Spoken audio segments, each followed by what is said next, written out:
एक बार हम जैसे लोग, ये अपने आप में एक ग्रेट ब्लेसिंग है। इससे सुंदर कुछ हो नहीं सकता।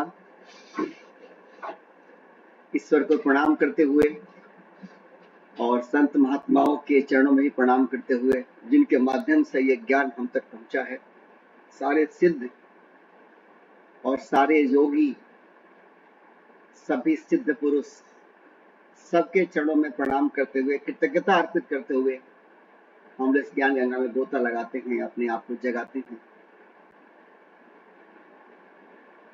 हमारे यहाँ परंपरा ये थी, भारत में रोज गांव में और नगरों में सत्संग होते थे और ऐसा कोई घर नहीं था जो किसी न किसी महात्मा से, सत्संगी से जुड़ा ना हो। मतलब सारे घर परिवार किसी न किसी महात्मा से जुड़े थे।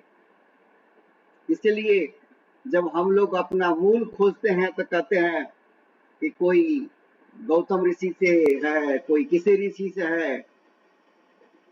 हम सब सनातनी लोग, भारत में जितने लोग रहते हैं, सब लोगों का मूल तो एक ही है। इसीलिए भारत, अखंड भारत में रहने वाले सारे लोग उस मूल परंपरा से आए हुए हैं, जहां हर घर किसी न किसी ऋषि, मुनि, महर्षि, महात्मा से जुड़ा था। और इसीलिए भारत इतना उत्कृष्ट बना कि सोने की चिड़िया कहलाया, जगत गुरु कहलाया। धरती पे एक तरह से स्वर्ग जैसा माहौल था भारत में। कारण ये कि लोग संत महात्माओं से जुड़े थे और सब लोग सत्संग प्रेमी थे, मेजॉरिटी। ऐसा कोई घर परिवार नहीं था जो अछूता। हम लोग मिलते हैं हफ्ते में एक दिन ही सही, आप में से बहुत लोग तो रोज मिलते हैं अपने आध्यात्मिक एक्टिविटी में, वो और बड़ी बात है। और जो हम लोग हफ्ते में एक दिन मिलते हैं, ये भी अपने आप में बहुत बड़ी बात है, मिलके खुशी होती है। हम लोग आज भगवत गीता के जिस पड़ाव पे हैं, जिस शंखनाद पे हैं, श्लोक 20 पे, वहां भगवान जो पहले बताए हैं कर्मयोग के बारे में, इतना स्पष्ट कि हमारे जीवन में कर्मयोग क्यों जरूरी है, व्यक्तिगत अप्रोच को देखते हुए और समष्टि के अप्रोच को देखते हुए, कॉस्मिक साइकिल या सृष्टि के तंत्र को देखते हुए, हर दृष्टिकोण से। ये तो लौकिक हो गया। पारलौकिक दृष्टि से देखते हैं हम, लौकिकता अगर देखते हैं तभी कर्मयोग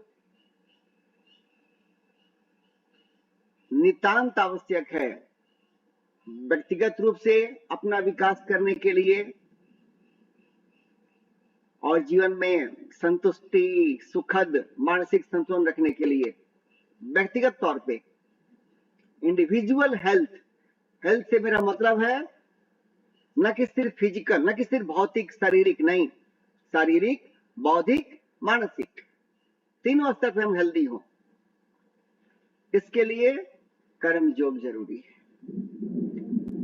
दूसरा, समष्टि के स्तर पे भी जहां कर्मयोग का भाव घटेगा, समाज और घर परिवार टुकड़ों में बंटेगा।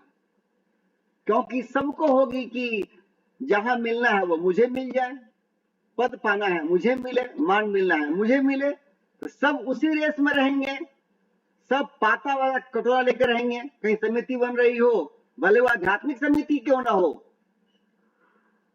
भले वो टेम्पररी हो, एंकर बनना है, तब भी अगर अध्यात्म का रंग वास्तव में अगर चढ़ा नहीं है, तो वहां भी मन में होगा आज हमको मिल जाए मौका, लोग देख चलेंगे। ये जब कर्मयोग का रंग नहीं चढ़ा होता है तो आदमी अटेंशन सीकिंग होता है, आइडेंटिटी क्राइसिस होती है, सब पानी की होड़ में लग जाते हैं और समाज टुकड़ों में बढ़ जाता है। समाज तो छोड़िए, घर बन जाते हैं टुकड़ों में। घर को भी छोड़िए, क्योंकि एक घर बनता है, एक घर में कई परिवार हो सकते हैं, कई लोगों के परिवार। जैसे कैसे भारत में परंपराएं थी, हम लोग उसी से आए हुए हैं, हम लोग उसके जिए हुए हैं। एक घर में 2 भाई, 3 भाई, 4 भाई, 5 भाई, 7 भाई, 10 भाई का परिवार एक साथ रह रहा है। भले वो मकान फूस का हो, चाहे लकड़ी का हो, चाहे मिट्टी का हो, लेकिन सब रह रहे हैं बड़ी मर्यादा से। तो और तो एक घर में कई परिवार रह सकता है।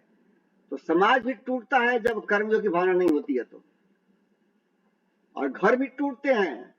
और अब तो परिवार भी आप देख रहे हैं कैसे विकृत हो रहे हैं, शादियां कैसे विकृत हो रही हैं।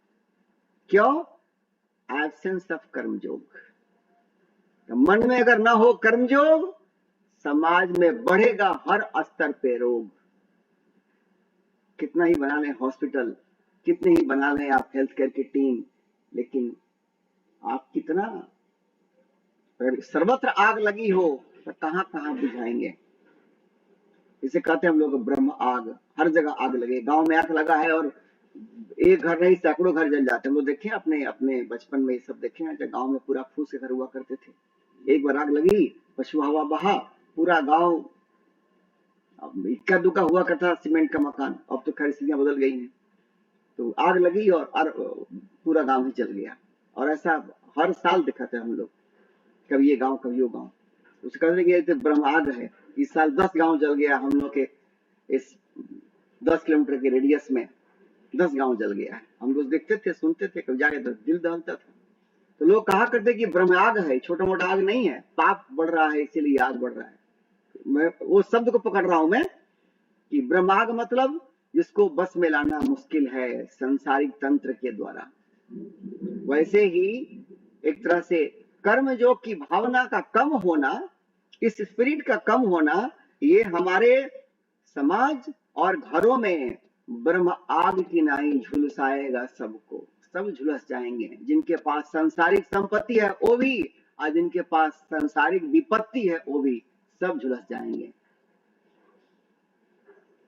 जो सूखी रोटी खाते हैं वो तो खुद ही रहते हैं ज्यादा करके तरह तरह के अलग प्रकार के लौकिक अभाव में, और जरूरत नहीं है तो सूखी रोटी खाते हैं और दुखी रहते हैं, ये नहीं है वो नहीं है।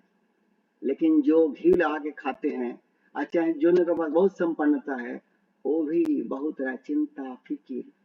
मैं देखता हूँ जीवन में मस्ती नहीं है। कारण क्यों? एब्सेंस ऑफ कर्मयोग। तो लौकिक दृष्टिकोण से भी कर्मयोग के अभाव से व्यक्तिगत स्तर पे हम न संतुष्ट हो सकते हैं, न सुखी हो सकते हैं, न शांति मिल सकती है, न हमारा हेल्थ बढ़िया रह सकता है। और कर्मयोग अपनाते हैं तो तीनों लेवल पे हमारी प्रगति भी होगी, संतुष्टि भी होगी, और तन मन बुद्धि के रूप में, तन मन बुद्धि तीनों स्तर पे हम हेल्दी भी रहेंगे। और क्या चाहिए हमको? हमारा बेटा कलेक्टर बन गया, हमारा पोता डॉक्टर बन गया, हमारी पोती कुछ और बन गई, इससे क्या मेरा स्वर्ग लग जाएगा, मेरी शांति मिल जाएगी, मेरा तबीयत बढ़िया हो जाएगा, हमको आरोग्य मिल जाएगा? ये सब माया का बखेड़ा है। मैं क्या बनता हूं दैट मैटर्स। मैं क्या बनता हूं मतलब मैं कितना उन्नति कर रहा हूं स्पिरिचुअलिटी के लैडर पे। मेरा यहाँ स्पिरिचुअलिटी से मतलब आज के टॉपिक मेरा है कर्मयोग। कर्मयोग की सीढ़ियों पे कितना चढ़ रहा हूं, बस उसी से मेरे जीवन में शांति, सुकून, संतोष और आरोग्य फैलेगा। व्यक्तिगत स्तर पर भी और समष्टि के स्तर पर भी कर्मयोग के बिना न शांति संभव है, न सामंजस्य संभव है, न सद्भाव संभव है समाज में, न मर्यादा संभव है। कर्मयोग गया सब कुछ टूट जाएगा, नष्ट हो जाएगा। और आज देख रहे हैं आप कर्मयोग की भावना में गिरावट बहुत ज्यादा है, इसलिए समाज में सद्भावना की कमी, अमन चैन की कमी, तरह तरह के भिन्न भिन्न तरीके समाज में टूट, भिन्न तरीके समाज में फूट। I love you, Oman. I love you, Oman. I love you, Oman. Oh my God. I'm in class, in Gita class. Ji, I can call you, just give me 1 hour, I'll call you back. हरे कृष्ण, हरे कृष्ण. तो ये हो गया समष्टि के स्तर पे, और cosmic स्तर पे, सृष्टि के स्तर पे. राम भैया आप म्यूट हैं भैया. हरे कृष्णा. अच्छा अच्छा, मैं कर रहा हूँ. कितनी देर से म्यूट में था? नहीं 5 सेकेंड. जो आपका फोन कॉल आया ना उसके बाद. हाँ, ओके ओके, ठीक. सो कॉस्मिक, अब आते हैं, अगर कर्मजों की भावना अगर हमारे अंदर नहीं है, उसका अभाव है, तो व्यक्तिगत स्तर पे मैं सफर हूं, मेरा नुकसान है, और सामाजिक स्तर पे समाज का नुकसान है, और सृष्टि के स्तर पे सृष्टि में असंतुलन होगा, जो हम लोग बातें कर चुके हैं पीछे. और हम आते हैं, ये तो हो गया लौकिक दृष्टिकोण से कर्मयोग कितना इंपॉर्टेंट है. अब हम आते हैं पारलौकिक दृष्टिकोण से. आध्यात्मिक उन्नति अगर चाहिए तो कर्मयोग की सीढ़ी पे आना होगा. अगर कोई ये कह दे कि इतना माला जप लो, दिन भर में 12 बार प्रार्थना कर लो, 12 बार संध्या कर लो, 12 बार ये कर लो, 12 बार मंदिर चले जाओ, दिन भर ध्यान लगा के बैठो, तरह तरह की बातें लोग करते हैं ना, दिन भर कीर्तन करते रहो, खूब कीर्तन करो, ओ इतना माला जप लो, हो जाएगा साक्षात्कार, इतना ध्यान लगाओ रोज, हो जाएगा साक्षात्कार, इतना दिन भर में इतना बार मंदिर जाओ, दिन भर में इतना बार प्रणाम मंत्र करो, हो जाएगा साक्षात्कार. ये तो भ्रांति है मन में. बात वैसे ही है, कोई आदमी केमिस्ट्री का एक चैप्टर जान गया, बस एक जान गया एटॉमिक स्ट्रक्चर, और वो जानता है कि मैं पूरा केमिस्ट्री जान गया. ऐसा तो नहीं है ना. That is a step you have to come and then you have to grow further next. वैसे ही यहां भी अगर हमको जीवन में आध्यात्मिक उन्नति करनी है, पारलौकिक लाभ लेना है, इस जन्म मरण के बंधन से छूटना है, या जीते जी मुक्ति का अनुभव करना है, तो हमें कर्मयोग हमारे लिए मैंडेटरी है, अनिवार्य है. यह है कर्मयोग का महत्व दोनों दृष्टिकोण से. बार बार संसार में आओ और उसी चक्की में पिसाओ, किसे पसंद आएगा. इस जन्म में हम लोग शिकायत करते हैं कि ये तरह तरह की शिकायतें, हम लोग मतलब आम आदमी, कि ऐसा नहीं है वैसा नहीं है, विस्तों के बारे में शिकायत करते हैं, अपने नियर बाई जो लोग हैं उनके बारे में शिकायत करते हैं, पड़ोस, समाज, पॉलिटिकल सिस्टम, प्रशासनिक सिस्टम, सामाजिक व्यवस्था, भिन्न भिन्न चीजों के बारे में हम शिकायत करते हैं, या हमारी जो लौकिक उपलब्धि है उसके बारे में शिकायत करते हैं. किसी न किसी तरह से हम शिकायतें करते हैं. हम अपना जो जीवन में, मेरे जीवन में समस्या है, उसका दोष दूसरों पे थोपते हैं, चाहे मेरे जीवन में शांति है, तनाव है, चिंता है, उसका कारण दूसरों को मानते हैं, इसमें जीवन खपा देते हैं. ये सरासर झूठ है, ये निराधार है कि समस्या मेरी, चिंता मेरा, तनाव मेरा, दुख मेरा, और दोषी कोई और मानता हूं मैं. वो दिख रहा है कहीं कि नहीं दोषी, लेकिन वास्तव में तो बैकग्राउंड कुछ और है. मेरे कर्म है जो सामने लाए हैं कैकेयी को, मंथरा को, और फला फला फला. ये बातें हमारी पहले हो चुकी हैं.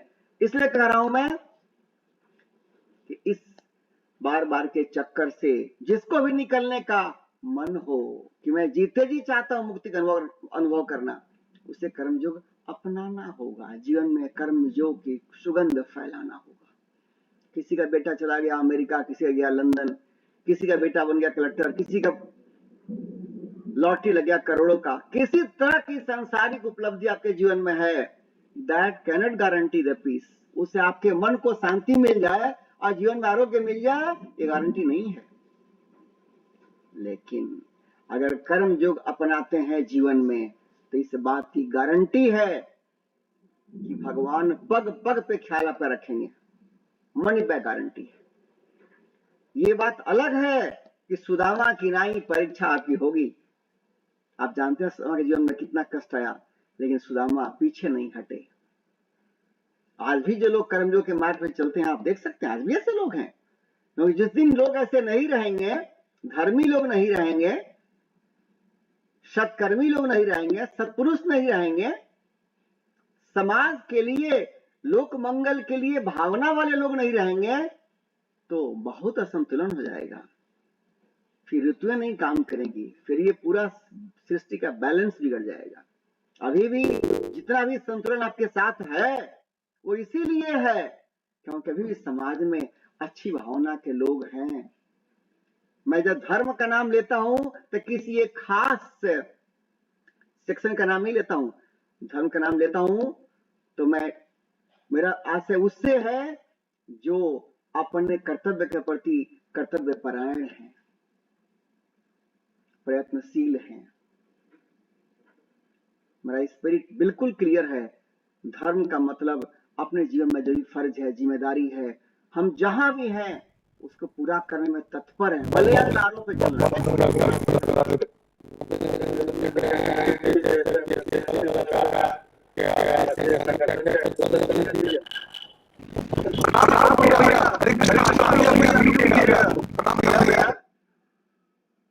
सो ये हमारे जीवन में कर्मयोग का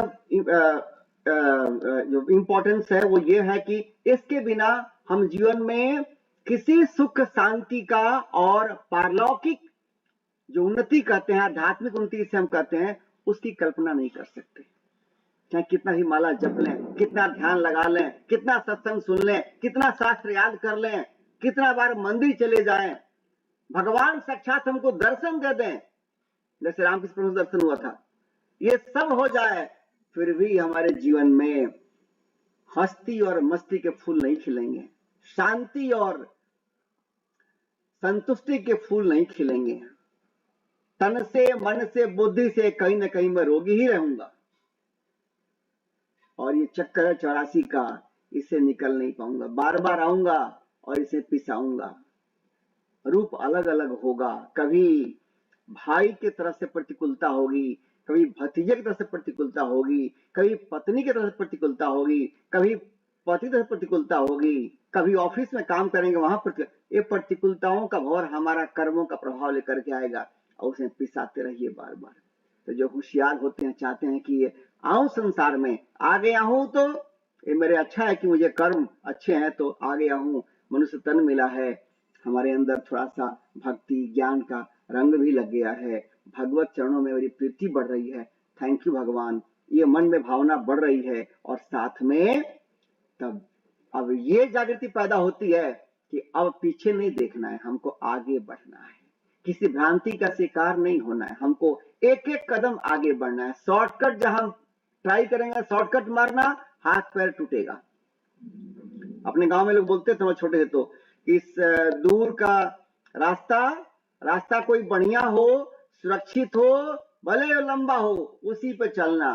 शॉर्टकट रास्ता अगर जाने के चक्कर में हाथ पैर मत तोड़वा लेना। हम घर से निकलते थे कहीं बचपन में, तो मैंने जब छोटे थे तो गांव में अक्सर लोग कहते थे, अपने घर के लोग, पड़ोसी के लोग, पहले गांव में ऐसा मर्यादा था कि हमको गाइडेंस करने के लिए, चाहे डांटने के लिए घर वाले ही नहीं अथराइज है, सारा गांव अथराइज है हमको गाइड करने के लिए भी और गलती करता हूं तो डांटने के लिए भी। ये हमारे सनातन संस्कृति गरिमा रही है और हम लोग उसको जिए हैं। मैं इसलिए कह रहा हूं कि हमें पीछे नहीं देखना है, आगे देखना है। और आगे देखने के लिए भगवान इस 20वां वर्ष में ये बता रहे हैं कि कर्म योग आप चाहें जिस स्टेज पर भी हो, इसको आलिंगन कीजिए, प्यार कीजिए। उदाहरण यहां दे रहे हैं, बड़ी ही सुंदर। पढ़ते हैं वर्ष को,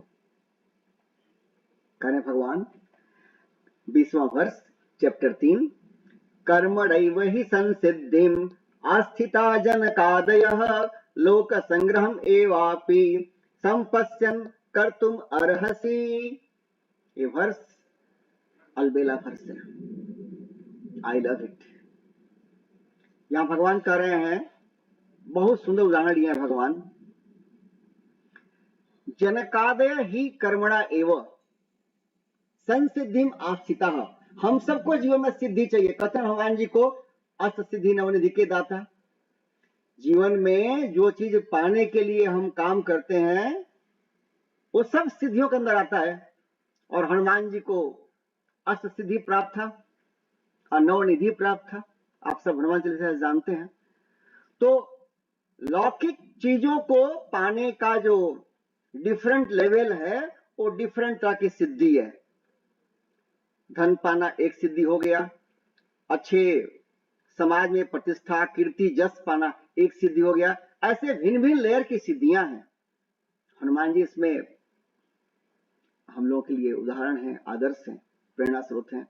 कैसे राम जी की भक्ति से, माँ सीता की भक्ति से उनको वरदान मिला अष्ट सिद्धि का, और अपने त्याग और सेवा के तपस्वी जीवन से उनको ये मिल गया अचीवमेंट अष्ट सिद्धि का। तो ये जो सिद्धियां हैं, सारी सिद्धियां आपको मिल जाए फिर भी वो मोक्ष की गारंटी नहीं है। सिद्धियां हो सकता है कि आपको जीवन में कई तरह की सिद्धियां मिल जाए और संसार में आप इनक्रेडिबल ह्यूमन बीइंग तरह दिखें। जैसे कोई अमीर बन गया, पूरे संसार के सबसे पावरफुल आदमी बन गया। इस तरीके से भिन्न लेयर की सिद्धियां हैं। एक कंप्लीसमेंट ऑफ मटेरियल लाइफ। इस मटेरियल वर्ल्ड में आपको कुछ प्राप्त हो रहा है, बहुत ही एक्सेलेंट अचीवमेंट, उसे सिद्धि कहते हैं। और भिन्न भिन्न लेयर का है। और ये जो वर्ल्डली सिनेरियो है, या वैश्विक दृष्टिकोण है, यहां के परे भी सिद्धियां हैं भिन्न भिन्न लेयर की। या आप किसी अन्य ग्रह पे चले गए, किसी स्वर्ग में चले गए, वहां से कुछ लेकर के आ गए, ये सब भिन्न भिन्न लेयर की सिद्धियां हैं। लेकिन ये सब सिद्धियां हैं। यहां बात हो रही है सिद्धि की नहीं, समसिद्धि। समसिद्धि का मतलब होता है, जैसे शुद्धि का मतलब होता है प्यूरिटी, और समशुद्धि मतलब टोटल प्यूरिटी। शोधन मतलब प्यूरिफिकेशन, संशोधन अल्ट्रा प्यूरिफिकेशन, हाईएस्ट प्यूरिफिकेशन। इसलिए बुक में कहते हैं कि प्रथम संशोधन, द्वितीय संशोधन, संशोधन होकर के आया है किताब, मतलब थॉरो रिवीजन कर दिया गया है, इसको और प्यूरिफाई किया गया है। जो पहले एरर्स था यहां वहां, वो सब निकाला गया है। थॉरो प्यूरिफिकेशन, ठीक है। संसिद्धि मतलब परम सिद्धि, सारी सिद्धियों से ऊपर, सारे संसार में हर तरह के जो उपलब्धियां हैं उनमें सबसे सर्वोच्च उपलब्धि, तो उसे कहते हैं समसिद्धि। Holistic accomplishment, top accomplishment, top level का गोल अचीव करना। और वो क्या है? धर्म अर्थ काम, और चौथा क्या है? हाईएस्ट मोक्ष। तो ये बात आ रही है कि परम सिद्धि, संस्कृत परम सिद्धि आस्थिता प्राप्त किए हुए हैं। कौन? जनक आदि, जनक आदि यानी जनक आदि, जनक आदय, जनक राजा जनक आदि ही मतलब ही कर्मणा एवं, कर्म योग के द्वारा। यहाँ कर्म का मतलब शंकराचार्य जी भाष्य लिखे हैं, आदि शंकराचार्य, यहाँ कर रहे हैं कर्म का मतलब सामान्य कर्म से नहीं है, जिसे कर्मी करते हैं, कर्म किया और फल चाहिए, कर्म किया अलौकिक फल चाहिए, नहीं। यहाँ कर्म का चूंकि बात हुई है कर्म योग की, तो यहाँ कर्म का संदर्भ है कर्म योग से, निष्काम कर्म से, फलाशक्ति से रहित कर्म। हमने इस सब बातों में चर्चा किए हुए, पहले समझे हुए, इसमें डिटेल में नहीं जा रहा हूं मैं। तो भगवान कह रहे पहले लाइन में, जनक आदय ही कर्मणा एवं संसिद्धिम आस्थिताः। जनक आदय, राजा जनक आदि ही मतलब ही, कर्मणा एवं कर्म योग के द्वारा ही, संसिद्धिम टॉप गोल को, परम सिद्धि को, आस्थिताः प्राप्त किए हुए हैं या प्राप्त हुए हैं। जनक आदि, राजा जनक आदि जैसे सत्पुरुष, राजा जनक आदि इसलिए कर रहे हैं, राजा जनक आदि मतलब राजा जनक और तमाम बहुत सारे ऐसे लोग, उनके पहले भी और उनके बाद भी ये सिद्धियां पाए हुए हैं। टॉप सिद्धि मतलब मोक्ष का साधना किए हुए हैं, जीते जी मोक्ष प्राप्त कर लिए हैं, परम सिद्धि को प्राप्त किए हुए हैं। कैसे? कर्मणा एवं, कर्मयोग के द्वारा ही। हे अर्जुन, ये कर्मयोग ऐसा संजीवनी है जिसके द्वारा, अभी तक तो बताए वो फिलॉसफी, मैंने विजन दिए, अब कह रहे हैं कि तुमको मैं विजन दिया, सिद्धांत बताया, अब दृष्टांत दे रहा हूं। कोई भी सिद्धांत दृष्टांत से जब सपोर्ट मिलता है तो सिद्धांत ज्यादा ग्राह्य होता है, ज्यादा ग्रस्पेबल होता है। तब दृष्टांत दे रहे हैं कि अर्जुन, राजा जनक आदि, राजा जनक जैसे बहुत सारे लोग, राजा जनक एवं अन्य बहुत सारे लोग कर्मयोग के द्वारा परम सिद्धि को प्राप्त कर चुके हैं। इशारा कर रहे हैं अर्जुन को कि तुम भी इसे कर सकते हो। और सेकंड में क्या कर रहे हैं? लोक संग्रहम एवापि, लोक संग्रहम एव अपि संपश्यन कर्तुम अर्हसि। लोक संग्रहम, अरेंज कर रहा हूं, अन्वय कर रहा हूं। लोक संग्रहम संपश्यन, लोक संग्रह मतलब लोक संग्रह को देखते हुए, लोक मंगल को देखते हुए, समाज सोसाइटी की जो मर्यादा, संपश्यन देखते हुए, क्या देखते हुए? लोक संग्रह मतलब जो ये समष्टि है, जो लौकिक संग्रह है, लौकिक समष्टि है, जो लोक मर्यादा है, जो समाज है, इसे देखते हुए भी हे अर्जुन कर तुम एव अर्हसि, तुम कर्म योग के पात्र हो, तुम्हें कर्मयोग अपनाना चाहिए। तो बता दिए कि राजा जनक आदि बहुत सारे लोग कर्म योग को अपना करके जीवन में परम सिद्धि पाए, और तुम भी लोक संग्रह को देखते हुए, समाज को देखते हुए, समष्टि को देखते हुए इसी राह पे चलने के योग्य हो, चलना चाहिए। ये तुम्हारे लिए ये एप्रोप्रिएट है, उचित है, एडवाइजेबल है, इसमें तुम्हारा कल्याण निहित है। ऐसा क्यों कह रहे हैं? अब एनालाइज कर रहा हूं मैं। यहां भगवान पहली बार कर्म योगी का एग्जाम्पल दे रहे हैं। अभी तक समझाते आए थे, अब कर्म योग के द्वारा जनक आदि बहुत सारे लोग सिद्धि पा चुके हैं, परम सिद्धि पा चुके हैं। ये अपनी टीचिंग भगवान पहली बार दृष्टांत दे रहे हैं, एग्जाम्पल दे रहे हैं, ताकि अर्जुन के अंदर कॉन्फिडेंस बिल्डअप हो। सिद्धांत के साथ दृष्टांत देने से, प्रिंसिपल के साथ, थियोरी के साथ जब हम देते हैं एग्जाम्पल, तो क्लैरिटी बढ़िया हो जाती है।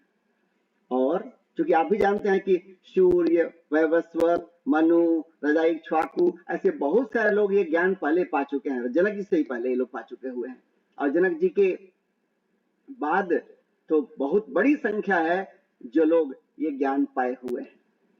इसलिए भगवान इंकरेज कर रहे हैं। जनक जी का एग्जाम्पल एक और यहाँ क्या अभिप्राय है कि राजा जनक जी गृहस्थ आश्रम में थे, तो अर्जुन भी गृहस्थ आश्रम में है, और समाज का जो मेजॉरिटी है वो गृहस्थ आश्रम ही है, और समाज का गृहस्थ आश्रम ही समाज की रीढ़ है, बैकबोन है। अगर ये गया तो सब कुछ गया। मेरे से बात चर्चा होती है तो कोई लोग देते हैं दोस्त, देश में नेता ऐसे हैं, नेता तो ठीक हो गए, सपोज किसी स्टेट में चीफ मिनिस्टर बढ़िया आ गए और पॉलिटिकल पार्टी बेटर आ गई, तब कहते हैं लोग, जानते हैं अफसर तो वही सब है, बड़ा भ्रष्ट है, क्या कहा जाए। और वहीं तक बात रुकती नहीं है। फिर जब बात आती है धर्म की और संस्कृति, कहते हैं कि जानते हैं हमारे समाज में अब ठेकेदार हो गए हैं सब धर्म के, पैसे लेते हैं कथा कहने के लिए, सत्संग करने के लिए, आध्यात्मिक चर्चा करने के लिए, महंत लोग, संत लोग, साधु लोग, सन्यासी लोग ठेके पे आते हैं। ये लोग हमारे धर्म को बर्बाद कर रहे हैं। मैंने पूछा ये लोग आते कहां से हैं? और ये बात किसी छोटे से नहीं हो रही है, ये बात हो रही है जीवन का अनुभव प्राप्त किए हुए लोगों से। और मैंने पूछा अच्छा ये लोग कहां से आते हैं? किसी अन्य ग्रह से आते हैं, किसी अन्य उपग्रह से आते हैं, दुनिया के किसी अन्य कोने से आते हैं, ताकि भारत में लोग हैं और आते हैं किसी अन्य देश से? ये तो हमारे ही प्रोडक्ट हैं भाई, चाहे नेता हो, चाहे बाबू हो, चाहे टीचर हो, प्रोफेसर हो, ब्यूरोक्रेट्स हो, पॉलिटिशियन हो, चाहे संत महात्मा हो, ये जितने आ रहे हैं जिनके बारे में आप कह रहे हैं कि ये लोग ठीक नहीं इसलिए हमारा देश अभी बहुत से गड़बड़ियां हैं देश में, इनके कारण है। बोला कि ठीक है, एक वर्ड में कह लीजिए कि सारे प्रोफेशन में मेल प्रैक्टिशनर हैं। फार्मासिस्ट मैं हूं, इसमें भी है मैल प्रैक्टिशनर, इंजीनियर्स में भी है मैल प्रैक्टिशनर, डॉक्टर में भी है मैल प्रैक्टिशनर। मतलब अपने प्रोफेशन के होलिस्टिक अप्रोच को, एथिक्स को, उसके प्रति इंटेग्रिटी को नहीं मेंटेन कर पाते हैं। कहीं मोरल बेचते हैं, एथिक्स बेचते हैं, वैल्यूज को नहीं रखते हैं मेंटेन। पैसे के लिए, चाहे किसी अन्य चीज के लिए अपने आप को बेच देते हैं, गंवा देते हैं।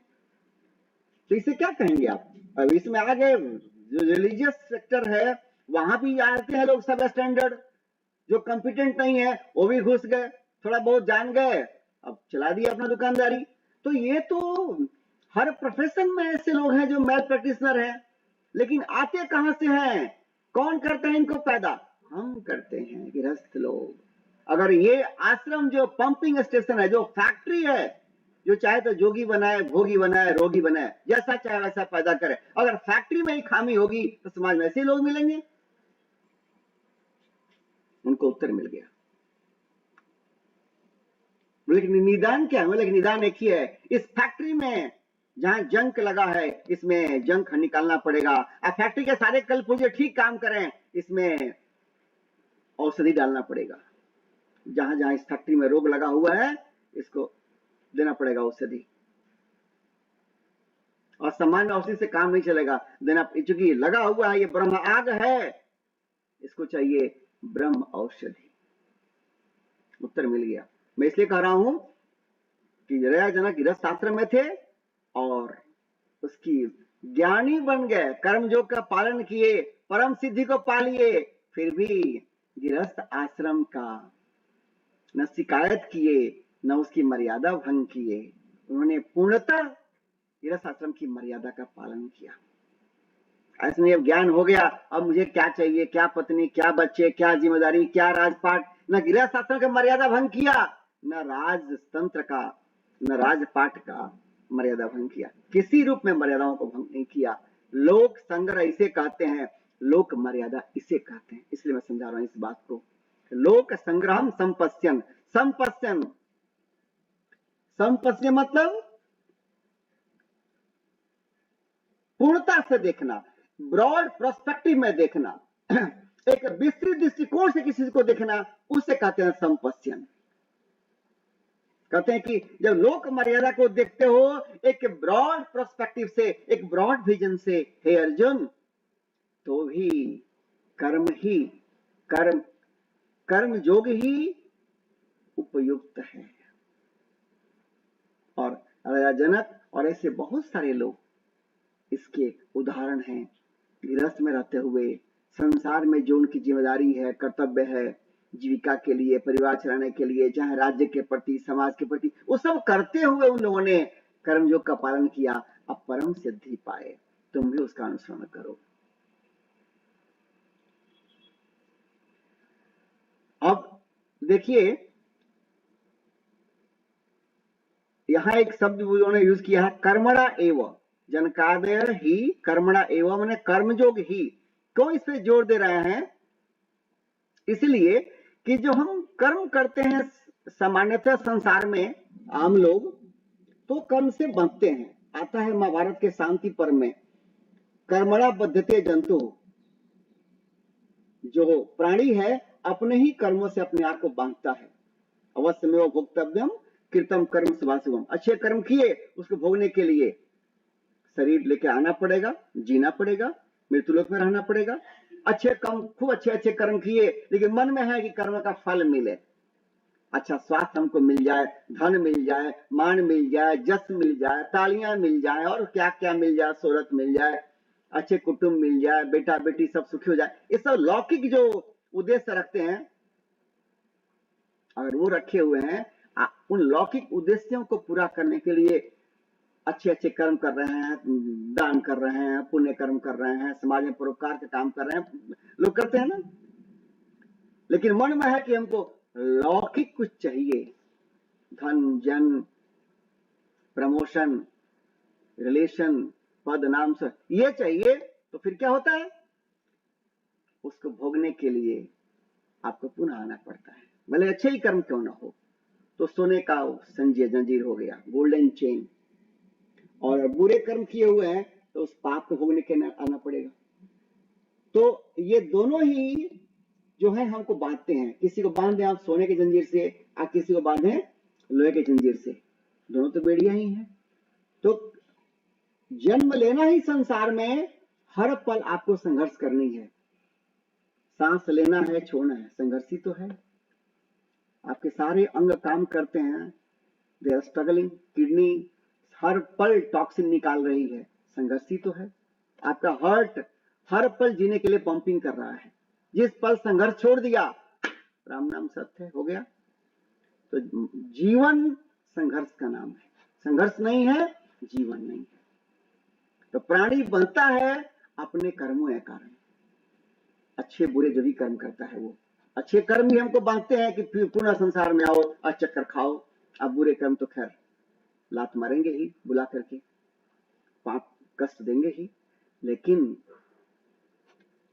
जो होशियार, इसलिए कहते हैं मनुष्य जोनि को शास्त्र में जगह जगह कर्म संगी भी कहा गया है। ये कर्मों को ऐसे करता है कि कर्मों के माध्यम से इसमें संग लग जाता है, संसार का अटैचमेंट लग जाता है, आसक्ति हो जाती है। बेटा अच्छा कर रहा है तो मन में हो गया सारा, अच्छा बेटा अच्छा कर रहा है, बन गया इंजीनियर, तो चलो खूब पैसा कमाएगा, हमको खूब बढ़िया से केयर करेगा, चाहे मेरा नाम होगा। अब ये आसक्ति है। बेटा अच्छा कर रहा है, इतना प्रेयर कीजिएगा भाई तो मेरी चिंता छोड़, संसार से रिश्ता जोड़। एक लाइन कही हर आशीर्वाद में, मेरी चिंता छोड़, संसार से रिश्ता जोड़। संसार को अपना परिवार मान। जो बेटा संसार को अपना परिवार मानेगा, उसकी दृष्टि बड़ी होगी और उसके कर्मों की सृष्टि बड़ी होगी। क्योंकि जो भी काम करेगा वो चाहेगा अपने कामों से, अपने कर्म से अधिक लोगों को लाभ पहुंचाए।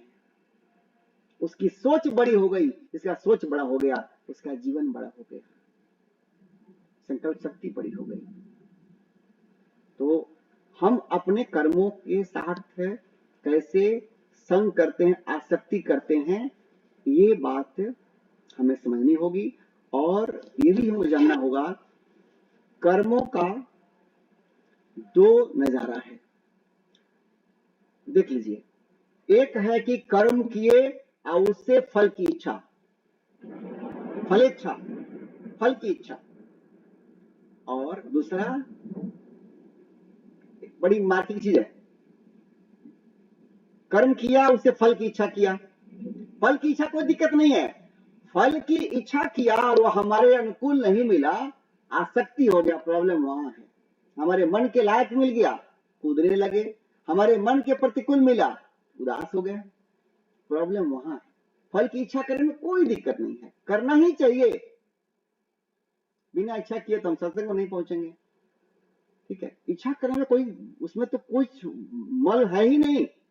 इच्छा जरूर करें, प्लान बनाएं, be very ambitious about your work. अपने काम के प्रति पूरी हमारी आकांक्षा हो कि हाँ इस काम से इतना लाभ लेना है, लेकिन फलाशक्ति ना हो। अगर हमारे मन का अनुकूल नहीं मिला तो उदास ना हो, और उदासी आ भी गई तो जल्दी चली जाए स्प्रिंग किनाई। मन रूठ गया, मन उदास हो गया, तुरंत समझाएं और जल्दी अपने संतुलन में आए। तो फल इच्छा जो है, फल के प्रति आसक्ति, संसारिक फल पाने के लिए कर्म करते हैं, चाहे जितना भी कर लें, खूब दान दे दिया, खूब संसार में एक से बढ़कर के एक नेक काम कर दिया, स्कूल बनवा दिया और क्या क्या बढ़िया बढ़िया काम कर दिया, लेकिन मन में अगर है उससे हमको ये कर्म मुझे कुछ दे दे जिससे मैं खुश हो जाऊं, तो इस कर्म से, जो भी कर्म करते हैं उसका बिगिनिंग है और एंड भी है। जो भी कर्म करते हैं, it begins at one point ends at another point. तो जब कर्म का बुनियादी है बिगिनिंग एंड एंड, तो उसका जो एंड रिजल्ट होगा उसका फिर नेचर वैसे ही होगा। चाहे एंड जो मतलब कर्म के माध्यम से जो भी आपको मिला, धन मिले या संसार में पद मिले या संसार से वाहवाही मिला, शोहरत मिला, वो भी एक पॉइंट पे मिलेगा और एक पॉइंट पे आपके हाथ से जाएगा। आज मान मिला है तो कल अपमान मिलेगा, तैयार रहना पड़ेगा। आज शोहरत मिली है तो कल जा भी सकती है, ये संसार है, देता भी है लेता भी है, तैयार रहना पड़ेगा। हिसाब किताब बराबर होता है यहाँ पे। तो मैं इस पहलू पे बात कर रहा हूं कि हमारे कर्म नश्वर है, begins at one point, ends eight one point. कोई कर्म सदा के लिए नहीं होता है।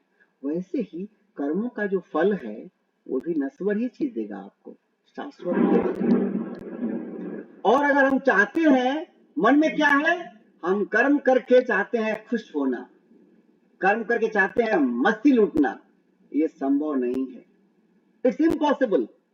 कर्म किए और मस्ती लूटे संसार का, इम्पॉसिबल है। कर्म करेंगे, आपको चाहे धन मिल जाए, पद मिल जाए, शोहरत मिल जाए, कुछ भी मिल जाए, बस वो टाइम बाउंड रहेगा। फिर उसका टाइम पूरा हुआ, फिर तरह तरह की दिक्कतें सामने आएंगी।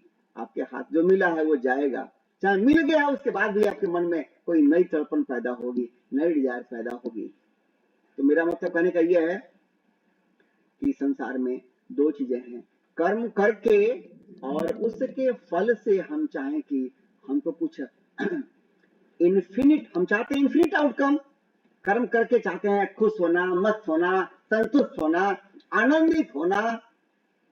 ये कर्मों से संभव नहीं है, कर्मों से संभव नहीं है। मैं समझा रही हूँ मेरी बात को, बहुत शार्प बात है। थोड़ा भी अगर समझाने में मैं अगर कमजोर पड़ूंगा और आप समझने में कमजोर पड़ेंगे तो बात नहीं बनेगी, क्योंकि बहुत ही शार्प पॉइंट ये है। हम चाहते हैं इन्फिनिट आउटकम, ऐसी शांति जो कोई छीन न सके, कोई कम ना हो सके। चाहते हैं ऐसा उत्साह, ऐसा उमंग, ऐसा मनोबल, ऐसी इच्छा शक्ति जो कभी कम ना हो। इसे कहते हैं शाश्वत। I want to gain something which is permanent with me, जो हमारे लिए, हमारे साथ हमेशा के लिए हो, उसे तो कहते हैं शाश्वत, इटर्नल। दो चीज हो गया, पाना चाहते हैं शाश्वत, समथिंग इटर्नल, परमानेंट, और उसका साधन क्या लगा रहे हैं, नश्वर। कर्म से पाना चाहते हैं, ये संभव नहीं है। ले लिए ऑयल, आज चाहते हैं पनीर निकालना, संभव है क्या? और तेल से तो पनीर नहीं निकालेंगे ना, इसलिए दूध ही चाहिए। जैसा साधन वैसा उसकी सिद्धि, चाहे वैसा उसका साथ, वैसा उसका रिजल्ट। तो कर्म एक नश्वर चीज है, एक नश्वर मीन्स है, नश्वर साधन है, जिससे हम शाश्वत चीज नहीं पा सकते।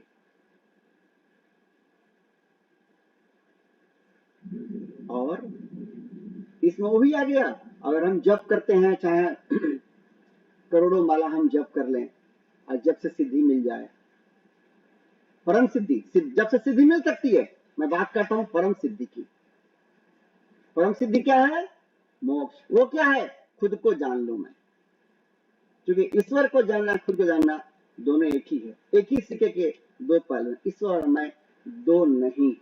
जब तक ये भेद रहेगा तब तक मन में भ्रांति ही है, ये लिख कर कीजिए। हमें शाश्वत पाना है तो क्या करना होगा?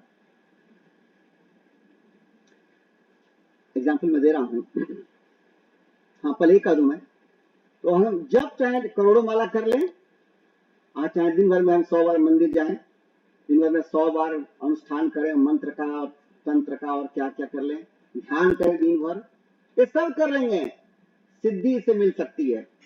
ये हमको कुछ स्पिरिचुअल गेन अवश्य देगा, लेकिन परम सिद्धि नहीं। नहीं ज्ञान सदृशम पवित्रम विद्यते।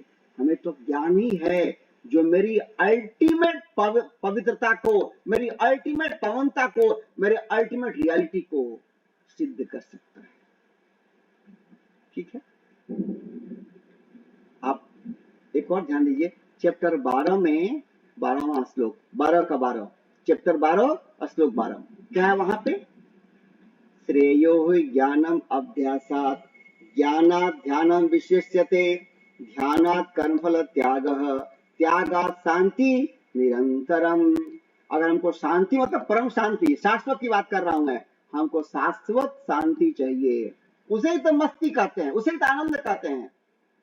कोई आदमी कहता है अखिलेश जी जीवन में सब कुछ है, जानते हैं सुकून नहीं है, तरह तरह का चिंता है, कभी शरीर का चिंता, कभी स्वास्थ्य का चिंता कि पता नहीं कितना साल बचा हुआ है, पता नहीं कोई रोग दबा न दे, पता नहीं बेटे क्या करेंगे, पता नहीं हमारे रिश्तेदार साथ देंगे कि नहीं देंगे, तरह तरह का लोग बातें करते हैं ऐसा।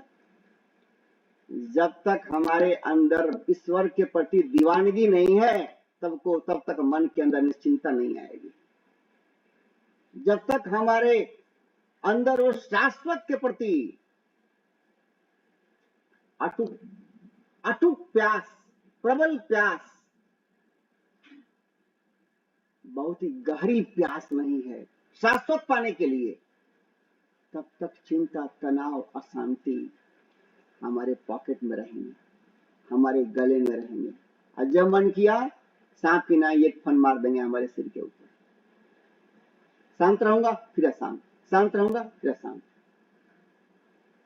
चाहे आपके घर में लोग कितने भी अच्छे हो, पढ़े लिखे हैं, धनी हैं, अच्छे अच्छे पोस्ट पे हैं, खूब कमा रहे हैं, मैं वेल ऑफ फैमिली की बात कर रहा हूँ, जो इनके अंदर पॉवर्टी है वो तो अब तरह की परेशानी में वो है, उनकी बात छोड़ दीजिए, लेकिन जो लौकिक दृष्टि से संपन्न है मैं उनकी बात कर रहा हूँ। आपके आसपास सब कुछ सेट है, dinner set, sofa set, T set, बच्चों का लाइफ सेट, बहुएं भी एकदम सेट है, सब कुछ बढ़िया है, सब कुछ अनुकूल है, फिर भी याद लिख के रख लीजिए, आपके मन से भय नहीं जाएगा और शांति नहीं जाएगी। टेम्पररी जाएंगे फिर चले आएंगे। चाहते हैं हमेशा के लिए मैं निश्चिंत रहूं, तो कोई जीवन है, डर के जीना, भय में जीना, चिंता में जीना, ये तो मरने के समान है, चाहे मौत से भी बदतर है मैं कह लूं। अब इसका मतलब ये नहीं कि कोई सुसाइड कर ले, सुसाइड करना महापाप है, ठीक है, ये तो जीवन मौत से भी बदतर है। वो जो आदमी, किसी को जो मौत आती है तो एक बार आई और उसको नया जीवन फिर मिला, लेकिन ये तो जो आदमी चिंता, तनाव, दुख में रहते हैं वो तो रोज मरते हैं, पल पल मरते हैं, ये कोई जीवन है? तो नरक के समान है, यही नरक है, जीते जी नरक। और जीवन मिला है जीते जी स्वर्ग से ही बढ़कर सुख लेने के लिए, स्वर्ग से ही बढ़कर मस्ती हमारे अंदर, ये तब संभव है जब शाश्वत के प्रति प्यास होने लगे। कैसे आएगा वो? जो चैप्टर 12 का 12वां वर्ष, श्रेयो ही ज्ञानम अभ्यासात, ज्ञान श्रेष्ठ है किससे? ज्ञान माने बौद्धिक अंडरस्टैंडिंग, बौद्धिक समझ। हम लोग सत्संग कर रहे हैं तभी ये बौद्धिक बात हो रही है, मैं बात कर रहा हूं, आप लोग सुन रहे हैं, तो हो सकता है कि मेरे इस सेवा भावना के प्रयास से जो ईश्वर के चरणों में अर्पित करता हूं, जो प्रसाद मुझे मिला है और जो प्रसाद पा करके मैं अपने आप को बहुत भाग्यशाली समझता हूं, ईश्वर के प्रति और पूरे समाज के प्रति कृतज्ञ समझता हूं। सारे शिक्षक, हमारे मेंटर, हमारे गाइड, हमारे सब गुरुजन, सबके प्रति अपने आप को कृतज्ञ समझता हूं। जो प्रसाद पाके चाहता हूं कि पा करके अपने तक ही रख लेना, ये तो कृपणता हो जाएगी, कायरता हो जाएगी, इसे ही कार्पण्य कहते हैं। मिल गया, अपने तक रख लिया, अगर थोड़ा कुछ प्रकाश मिला है, प्रसाद मिला है तो बांट के खाओ भाई, तो मेरा भी, मुझे और संतुष्टि मिलती है। तो ये जो प्रयास है सेवा भावना से कर्मयोग के रूप में, इससे आपको एक बौद्धिक डाइट मिल रहा है, मुझको ही मिलता है अपने टीचर से, अपने मेंटर से, अपने गाइड से, बौद्धिक ज्ञान, बौद्धिक डाइट, इससे यहाँ ज्ञान का मतलब है। श्रेय ही ज्ञानम अभ्यास, अभ्यास मतलब जब कर रहे हैं किसका? राम का। तो राम कौन है? नहीं पता, नहीं, राम हद रहते हैं, सब में रमते हैं, है कौन? कैसे रमते हैं? मेरे में कौन है? ना वही है। तो मैं अशांत क्यों होता हूँ, मैं दुखी क्यों होता हूँ? जब मेरे अंदर है, कहाँ रहते हैं मेरे अंदर? किस कोशिका में? न दिल में रहते हैं, तो दिल में वही है, और तब मैं अपने आप को कमजोर मानता हूँ, अपने आप को दुखी मानता हूँ, अपने आप को भयभीत मानता हूँ, उदास मानता हूँ, तब तो राम का अवहेलना हो गया ना। मेरे घर राजा चले आए और मैं बोलूं तो मैं भूखा हूँ, अगर आ जाए मेरे घर में और मैं भूखा हूं, माता अन्नपूर्णा मेरे घर में आ जाए, मैं बोलूं मैं भूखा हूं, तो अन्नपूर्णा माता का अपमान हो गया ना। मेरे घर में आई, आसन जमाई, और फिर मेरे घर को उनका आशीर्वाद नहीं मिल रहा। कई बात हुई ना। वैसे ही जो आदमी कहते हैं हाँ हाँ मैं जब करता हूं, मंदिर जाता हूं, बस इतना काफी है, नहीं भैया, ये अभ्यास है, ठीक है। और इस अभ्यास का एक तात्पर्य है कि आपको अगले स्टेप में पहुंचाए। कहां? बौद्धिक ज्ञान आपको मिलने लगे। आप जाएंगे मंदिर, जप करेंगे, श्रवण भजन कीर्तन ये सब करेंगे, तो आपके अंदर वो प्यास लगेगी, वो रंग लगेगा, कृपा आपके ऊपर बढ़ेगी, तो कहीं ना कहीं से आप कनेक्ट होंगे, जहां से आपके अंदर सत्संग की प्यास बढ़ेगी, सत्संग मिलेगा। तो पहले अभ्यास में थे, बिना जाने पहचाने अभ्यास कर रहे थे, अब आ गए बौद्धिक ज्ञान के लेवल पे। तो श्रेय ही ज्ञान अभ्यासात, अभ्यास से ज्ञान श्रेष्ठ है। और ज्ञान से क्या श्रेष्ठ है? ज्ञानात ध्यान, ज्ञानात ध्यानम विशिष्यते, ज्ञान से ध्यान सुपीरियर है। फिर बौद्धिक ज्ञान मिल गया, उससे काम नहीं चलेगा। सत्संग सुन लिया, समझ गया आत्मा ही है, परमात्मा ही है, कर्म ऐसे करना चाहिए, आसक्ति में नहीं रहना चाहिए, लेकिन अवशोषित नहीं हुआ, एसिमिलेट नहीं हुआ, तो बौद्धिक ज्ञान ही रह गया, बस मन में, बुद्धि में। संसार में बहुत लोग ऐसे हैं।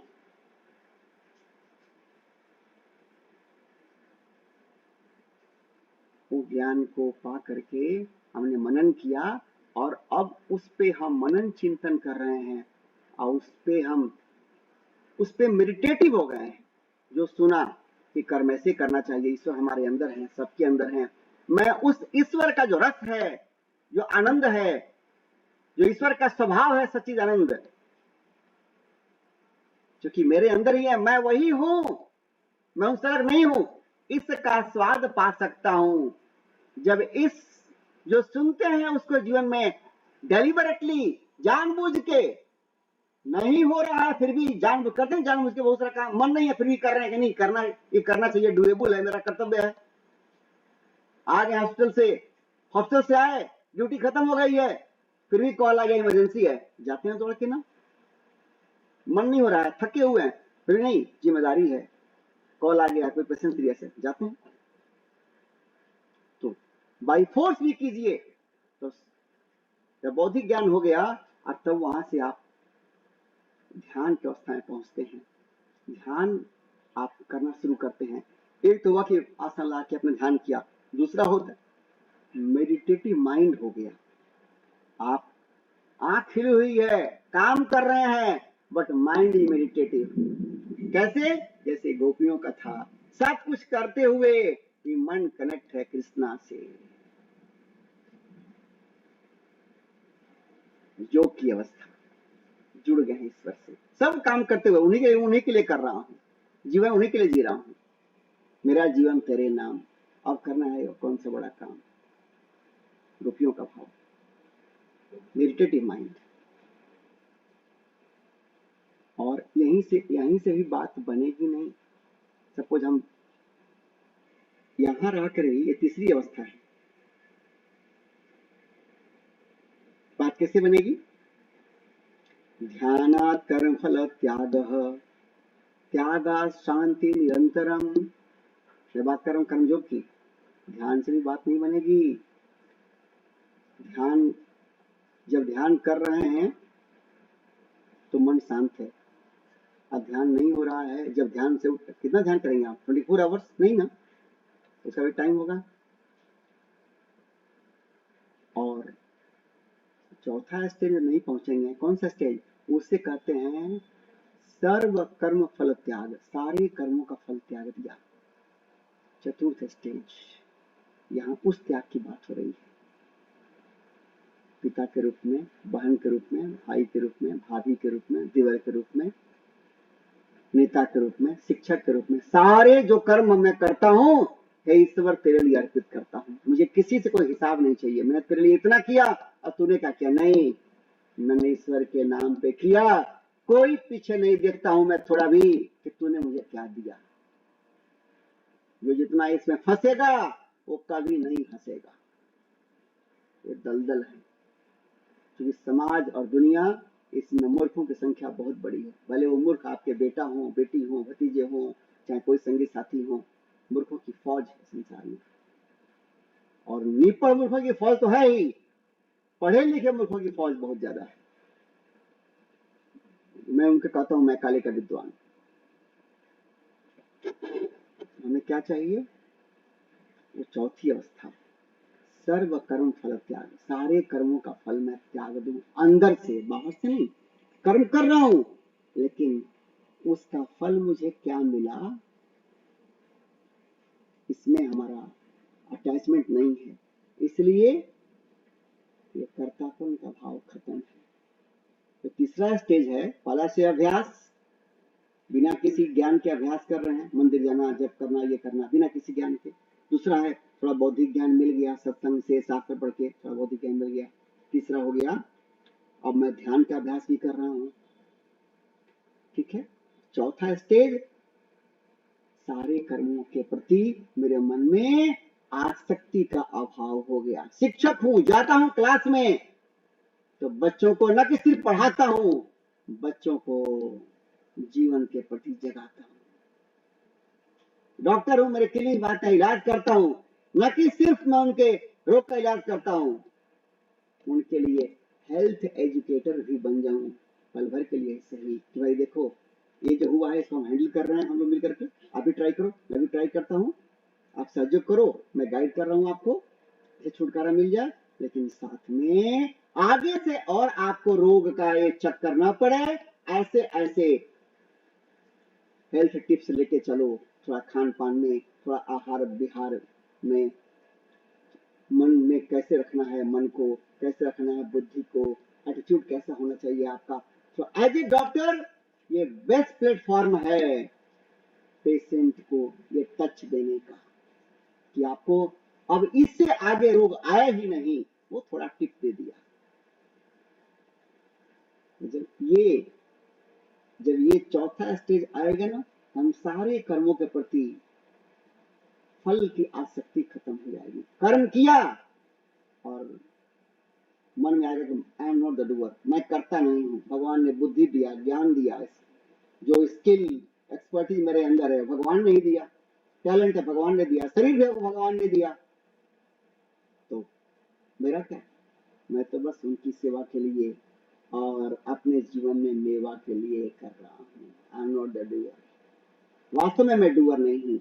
अब मेवा मेरा क्या है? मेरा मेवा है कि मुझे अपने स्वभाव का स्वाद मिल जाए। मैं सचित आनंद हूं, लेकिन असत में मन भटका हुआ है। संसार नश्वर चीज है, जितना अनात्मा है सब असत है, असत में चिपका हूं। धन दौलत रुपए पैसे, बेटा बेटी, जितने रिश्ते आते हैं शारीरिक दृष्टिकोण से, लौकिक दृष्टिकोण से सब असत है, असत में चिपका हूं। ये मेरी बेवकूफी है। मिटाया कौन? मुझे मिटाना पड़ेगा। कोई महात्मा गुरु छू मंत्र करके मिटा दे, ये नजर बेवकूफी है। आपको कोई गाइड कर सकता है, प्रेरणा दे सकता है, प्रोत्साहन दे सकता है, चलना तो आपको ही पड़ेगा। जो गलती आपने किया है तो इनिशिएटिव भी आपको लेना पड़ेगा। चौथा स्टेज है सारे कर्मों का फल त्याग देना, उसे कहते हैं त्यागा शांति निरंतरम। सारे कर्मों का फल त्याग दिया, अब मन में कर्तव्य का भाव नहीं है, no sense of doership, no कर्तृत्व की भावना। लोग कहेंगे अखिलेश जी आप ये कर दिया, वो कर दिया, आपने कर दिया, ठीक है, आप लोग की उदारता आप कहते हैं, करने वाले तो प्रभु हैं, के मन में रहेगा। तो कोई ईगो और डूअरशिप की भावना नहीं होगी। वो है सर्व कर्म फल त्याग, उसे ही कहते हैं सर्व कर्म सन्यासी। द्वेष से नहीं, टीका से नहीं, वो मन बन गया सारे कर्मों का फल त्याग करने वाला, वो त्यागी, वही सन्यासी के समान है, भले गृहस्थ में हो। कौन कहते हैं इस अवस्था में जो शांति मिलती है वो निरंतर है। राजा जनक इस यात्रा को किए, इसलिए कोट किया है, राजा जनक इस यात्रा को किए हुए थे गृहस्थ के रूप में। अब देखिए गृहस्थ जीवन में कितनी अड़चन है, कितने चैलेंज हैं। आप हम अधिकतर हम में से अधिकतर लोग आते हैं गृहस्थी होते हैं, जैसे हम गृहस्थी हैं। हम सब जानते हैं कि इसमें कितना उतार चढ़ाव है, इसमें कितने कांटे हैं, कितने फूल हैं, ये तो हम सब जानते हैं। और उसके बाद गृहस्थ हो और राजा भी हो, तब सोचिए आप, कहते हैं ना कि ताज तले शांति मिलना मुश्किल है। जब सिर पे ताज हो, मतलब पूरे समाज की, पूरे देश की जिम्मेदारी हो, तो हर पल आपको मिलेगा तरह तरह का चुनौती, संकट। फिर भी जनक न उबते थे न डूबते थे, न कूदते थे और न उबते थे, न हर्ष में थे न शोक में थे। उन्होंने उस निरंतर शांति को पा लिया था, गृहस्थ होकर के भी, राजा होकर के भी। ये डबल चैलेंज है। गृहस्थ होकर के शांति को पाना एक बात है, राजा हो और तब गृहस्थ भी हो और तब शांति को पा लिए। दिखा रहे हैं भगवान कि देखो, जब वो पा सकते हैं तो तुम भी पा सकते हो। यही तुम पूछे थे चैप्टर 2 में, जिससे मेरा कल्याण हो वो मुझे बताइए। भगवान कि लोक संग्रह, अभी एक जो वर्ड यहाँ पे है, क्यों भगवान जोर दे रहे हैं कि हे अर्जुन, लोक संग्रह के दृष्टिकोण से भी, मतलब लौकिक मर्यादा को देखते हुए भी तुम्हें कर्म करना ही श्रेष्ठ है, कर्मयोग के भाव से, अनासक्त भाव से, इसे निष्काम कर्म कहा जाता है। लोग गलत मीनिंग लगा लेते हैं। निष्काम कर्म मतलब कर्म तो करता हूँ, फल की इच्छा नहीं है। लोग इस मूर्खता में, भ्रांति में, देखिए, जब तक मन में रहेगी भ्रांति, तब तक आपको नहीं मिलेगी शांति। अगर मन में शांति चाहिए तो मन से भ्रांति निकालनी होगी। और मन से भ्रांति तब निकलेगी, मन से निकलेगी तब भ्रांति, जब ज्ञान की होगी क्रांति। जितना भी जप कर लें, ध्यान कर लें, जितना मंदिर चले जाए, जितना कीर्तन कर लें, इससे मन की भ्रांति नहीं मिटेगी। ये मन को तैयार करेगा। क्लाइमेट जो है, क्लाइमेट बनना चाहिए, तब ना बीज डालेंगे तो पौधा बढ़िया आएगा। तो ये मन के लिए क्लाइमेट तैयार करते हैं। जप करना, मंदिर जाना, कीर्तन करना, ये बहुत जरूरी है। ये पिलर्स है, लेकिन शॉर्टकट नहीं है। नहीं, कल दिन में सिर्फ नाम कीर्तन कर लो और पेड़ा पार हो जाएगी। आपने समझा ही नहीं कि फिर नाम कीर्तन करते किसको है, आपने नहीं समझा। न नाम समझा, न कीर्तन समझा। ठीक है, तो बताने वाले और सुनने वाले दोनों के कम्युनिकेशन में कहीं कहीं मिस इंटरप्रिटेशन हो जाता है। वैसे ही कोई कर दिया कि नहीं, इतना माला जप कर लो और बस हो जाएगी, और कुछ नहीं करना है। और फिर वही बात, अब कैसा शॉर्टकट से काम नहीं चलता है। आपको पाना है जीवन में कोई बड़ा सा उद्देश्य, तो सबसे नीचे शुरू करना पड़ता है और एक एक स्टेप चढ़ना पड़ता है। वही जीवन में भी आप सब जानते हैं। आपको बनना हो कंपनी का सीईओ, तो निकले यूनिवर्सिटी से आप पहुंच गए वहां पे, ये बहुत कम होता है। और ऐसा हो भी गया तो वहां आप सफल होंगे, इसमें बहुत क्वेश्चन मार्क है। क्योंकि आपके पास नॉलेज है, स्किल नहीं है, एक्सपीरियंस नहीं है, एक्सपर्टीज भी नहीं होगी। तो आपको बहुत महान, बहुत ऊंचा बनना हो संसारिक परिधि में, तो आपको नीचे से स्टेप बाय स्टेप आगे बढ़ना होगा। ये आप सब जानते हैं। हमें से कई लोग हैं जो इसी ही पे चल रहे हैं। वैसे ही पारलौकिक दृष्टिकोण से भी, आध्यात्मिक दृष्टिकोण से भी, आपको जीवन में बिना आध्यात्मिक ऊंचाई के शांति कल्पना करना मूर्खता है। अगर आप जीवन में चाहते हैं राजा बन जाओ, तो आध्यात्मिक कमाई कीजिए। आध्यात्मिक कमाई वो कीजिए, आप राजा बन। आपके सामने राजा बौना मालूम पड़ेगा, राजा चिंता में रहेगा, तनाव में रहेंगे, और आप रहेंगे। अगर आपका जीवन, अगर 5 दिन के लिए जीवन है, 1 हफ्ते के लिए जीवन है, तो आप जिएंगे उसको खुल करके, निश्चिंतता में, हंसेंगे तो खुल के और रोएंगे भी तो खुल के। वो जीवन है। भगवान कह रहे हैं कि लोक संग्रहम संपस्यम, लोक संग्रह को देखते हुए भी समाज में अगर जिनको ज्ञान मिल जाता है, कर्म योग, जो हम लोग बात किए कि अभ्यास में है, समाज के अधिकांश लोग अज्ञान की अवस्था में है, मात्र अभ्यास करते हैं, मंदिर जाना है और थोड़ा मंत्र चैंटिंग करना और थोड़ा त्रिकाल संध्या करना, थोड़ा जप करना, ज्ञान के अभाव में करते हैं। हम सब करते हुए आगे रेंगते हुए आगे चलते हैं। हम सब की ऐसी कहानी है, ठीक है। तो ये हम लोग 4 स्टेप की बात किए, अभ्यास, फिर बौद्धिक ज्ञान, फिर ध्यान की अवस्था, और फिर चौथा सारे कर्मों के प्रति अनासक्त भाव, ठीक है। कंप्लीट अहंकार का त्याग, योग त्याग। सिर्फ कहानी ऐसा नहीं कि नहीं हमारे अंदर अहंकार नहीं है, मैं जिस दिन खत्म हो गया कि मैं नहीं हूं, मैं कुछ नहीं हूं। आजकल देखिए ना, अहंकार का हाल ये है कि लोग जब तक अपने बारे में नहीं लगाएंगे, अगर आप किसी पद पे हैं और आपको लोग कहें कि ये मिस्टर एके सिंह डायरेक्टर, लोग कह दें कि आप लोगों से अगर कहेंगे आई एम डायरेक्टर एके सिंह, ये आपसे कौन कहवा रहा है? आपका ईगो। मैं किसी को बोलूं कि मेरा नाम अखिलेश कुमार, शरीर का नाम है अखिलेश कुमार, चल जाएगा। लेकिन मैं अपना परिचय देने के लिए अपना पदवी, अपना पोस्ट शुरू में से बता रहा हूं, नाम के आगे चाहे पीछे करके।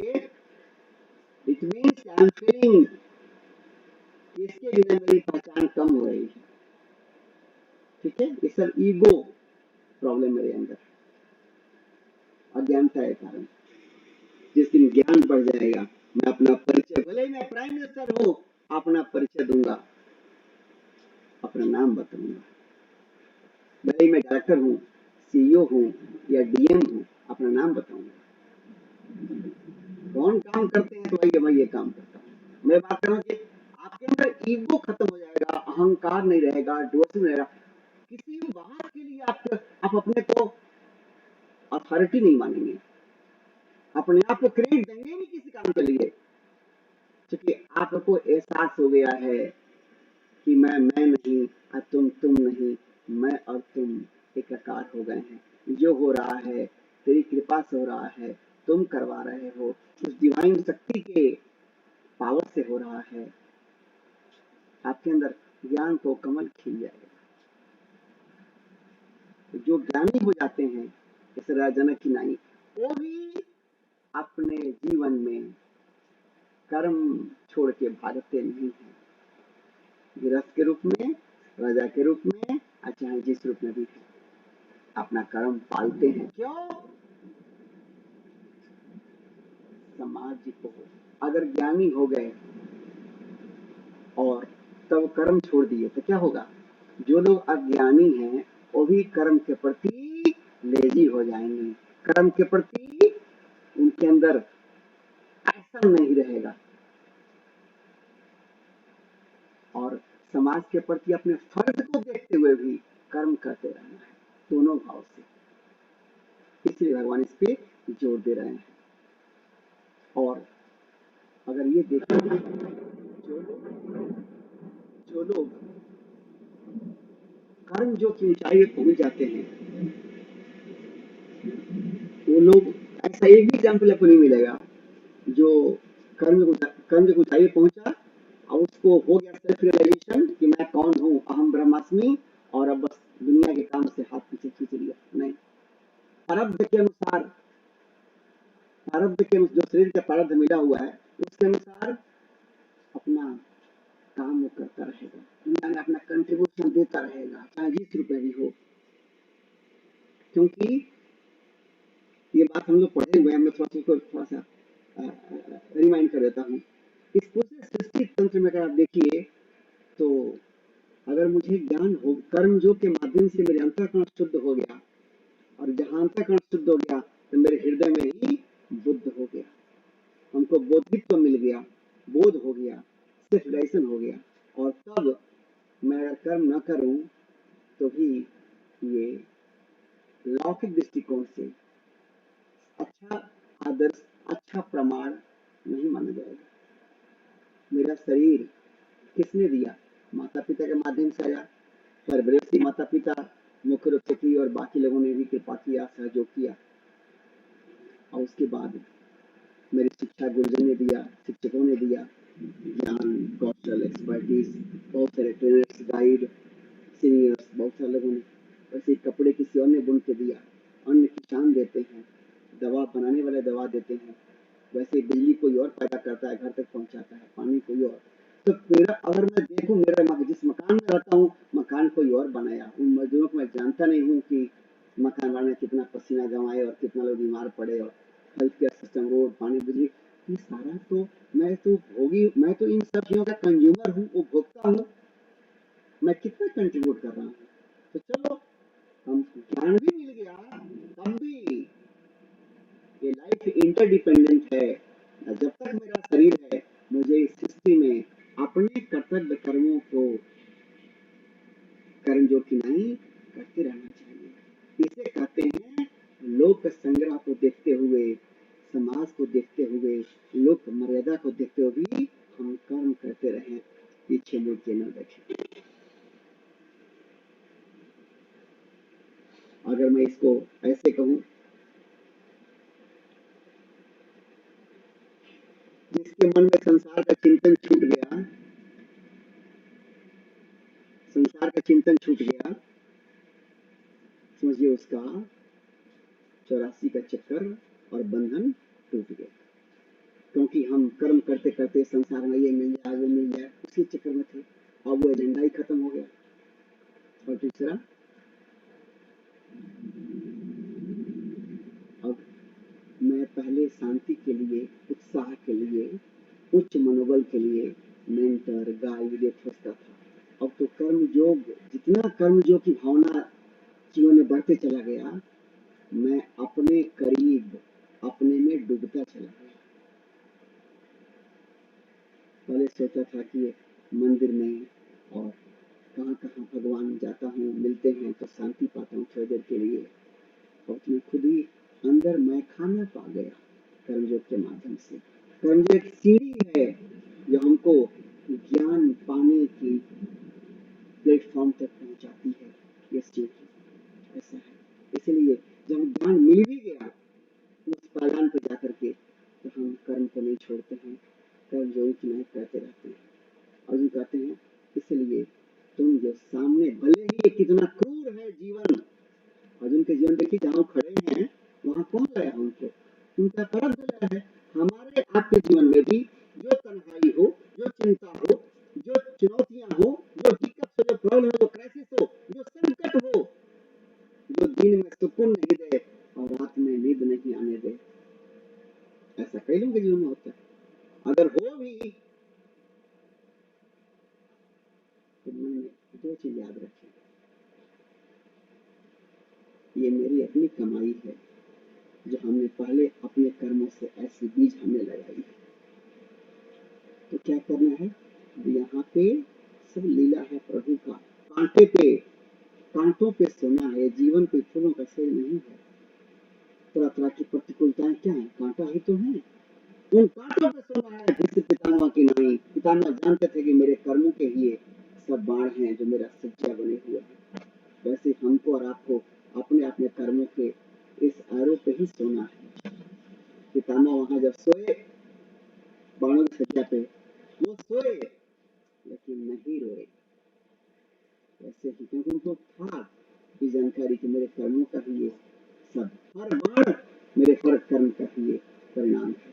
वैसे हमारे आपके जीवन में ऐसे कांटे होंगी, तो उन कांटों पे कहिए कोई बात नहीं, मेरी अपनी खेती है, मैं अपना पहले इसमें जीवन लग जाए, कुर्बान हो जाऊं, मैं अपने कर्म में समझौता नहीं करूंगा। बहुत विवेक से, बहुत रेशनल माइंड से जिस भूमिका में भी हूँ, पति के रूप में, पत्नी के रूप में, भाई के रूप में, बहन के रूप में, फार्मासिस्ट के रूप में, इंजीनियर के रूप में, सीईओ के रूप में, किसान के रूप में, नेता के रूप में, चाहे जिस रूप में भी हूँ, शिक्षक के रूप में, प्रोफेसर के रूप में, डॉक्टर के रूप में, जिस रूप में हूँ, मैं अधिक से अधिक समाज का भला कर सकूँ और अपना कर्तव्य निभा सकूँ।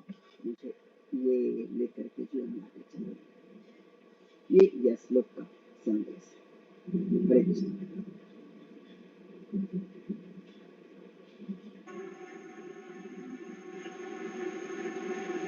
आप लोग कोई क्वेरी हो तो आप बता सकते हैं।